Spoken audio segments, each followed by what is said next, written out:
This is In-Fisherman. We'll see what we got here. Yeah, it looks like a small muskie. And I actually got him on a swim bait, just a plain swim bait like I often fish for bass and for walleyes. I've been casting the other combination too. And what I really want to do here is I want to take a step back when I get this fish in the boat finally and just look at the combinations that you can be using in these different situations. There. All right, let's get in here and get him. There. It's a pretty good fish, actually. You know, at this time of the year, oops, easy there, boy. At this time of year, the ciscos are spawning in these lakes, and I'll show you the combination I've got right here. There, cisco, perfect imitation cisco. There's the fish right there. They are beautiful at this time of the year, are they not? Fish are very releasable at this time of year. Down and away. Now this rigging here obviously is just really straightforward. This is an owner jig head, 3/4 ounce. This is a shad body right here, 6 inches long. Simply take it, and in this case I was fishing it just like you normally would, with the body straight up and down.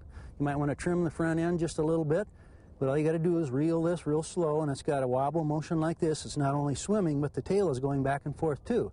If you want more gliding action and you want it to work through the weeds better, you don't always have to rig it in perfect shad-like looking style. You can actually go like this and rig it flat, and the bait will glide a lot better when you let it settle. So that's one rigging option. This works for everything that swims, let me tell you. Stripers, you name it.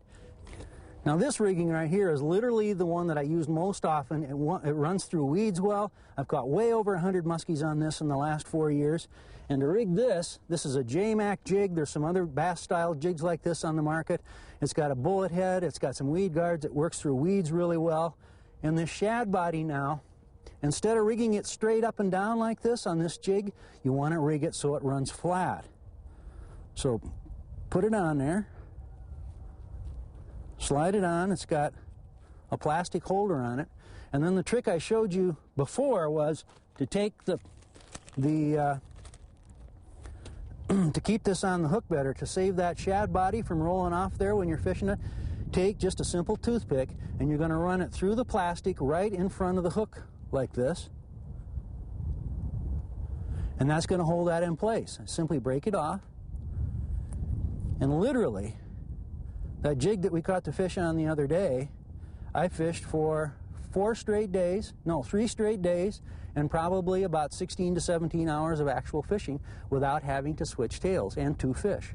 So not bad. So these are the 2 classic riggings that I've been experimenting with all these years and have just proven to be very, very effective in many situations. Very quickly, this is a flip and stick, an all-star flip and stick. I'm fishing with 50-pound spider wire stealth line.